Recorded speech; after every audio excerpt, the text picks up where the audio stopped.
On the rocks above Dovedale, unusual plants are beginning to bloom, carpeting the crumbling limestone in waves of purple.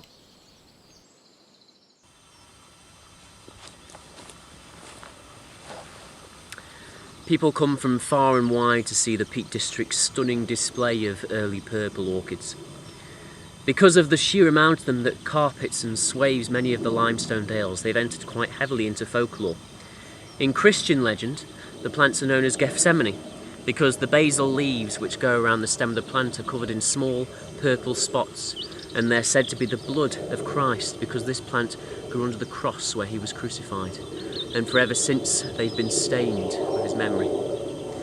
As well as that, they've been used as love charms. The 2 tubers which grow beneath the plant were ground up and made into a potion, or they could be placed under the pillow, or even put into water to see whether the outcome of a love affair would be favourable or not.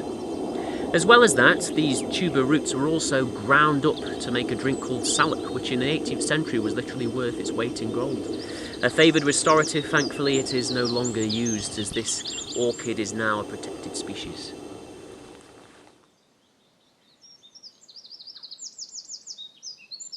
The Latin for orchid is orchis, and this name echoes an ancient legend.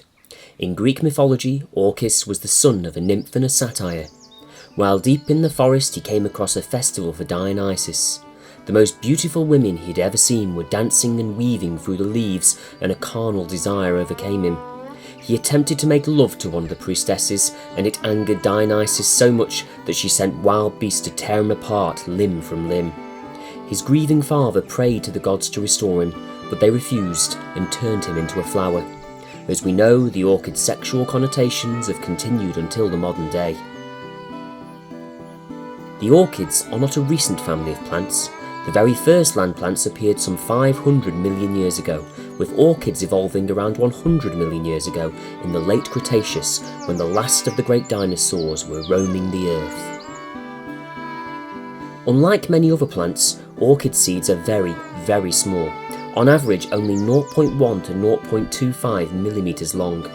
This means they carry very little food reserves to the developing embryo.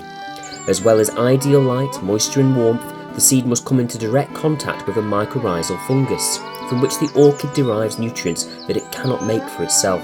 This may seem like a bad idea, but their lightweight means they travel great distances on the wind, and orchids can now be found on every continent except Antarctica.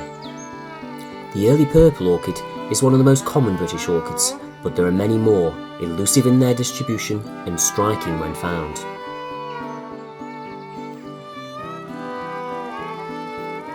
This is the green-winged orchid.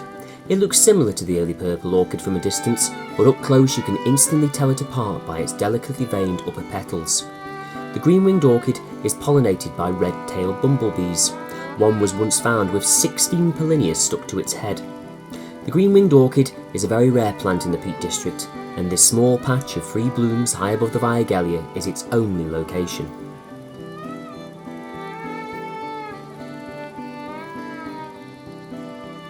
Also above the Viagalia is an exceptionally special meadow. Here, in an area smaller than many garden plots, is the largest colony of burnt-tip orchids in the whole of northern England. In fact, there are probably more burnt-tip orchids here than all the other northern England sites combined. These tiny flowers are overshadowed by even the stunted grasses and grow to only a few centimetres in height. They appear for just a few weeks in mid-May, quickly desiccating in the spring sun. The burnt orchid may be easy to miss, but other spring orchids are as striking as they are bizarre.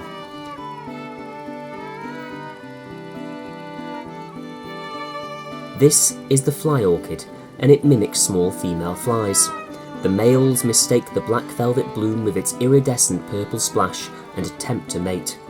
Then carrying the pollen from plant to plant, they thereby aid fertilisation. It has recently been found that as well as mimicking an insect, the fly orchid also secretes sex pheromones that act as an irresistible lure to male digger wasps.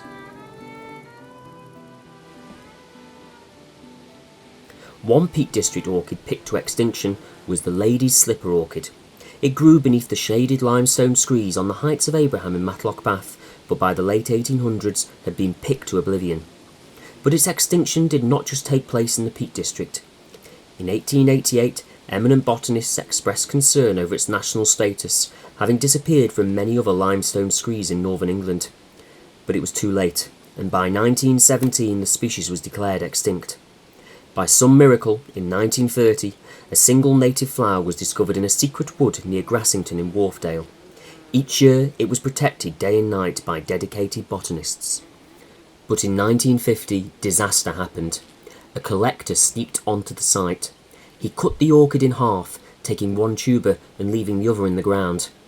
Everyone worried that that was it for the orchid, but amazingly, the next year the plant recovered and flowered. Now, with the help of the incredible Kew Garden, seeds from the flower have been propagated and reintroduced to a dozen of its former sites. These lady slipper orchids grow on the high limestones of Morecambe Bay. He is hoping that someday soon they may again grace the screes of their Derbyshire home.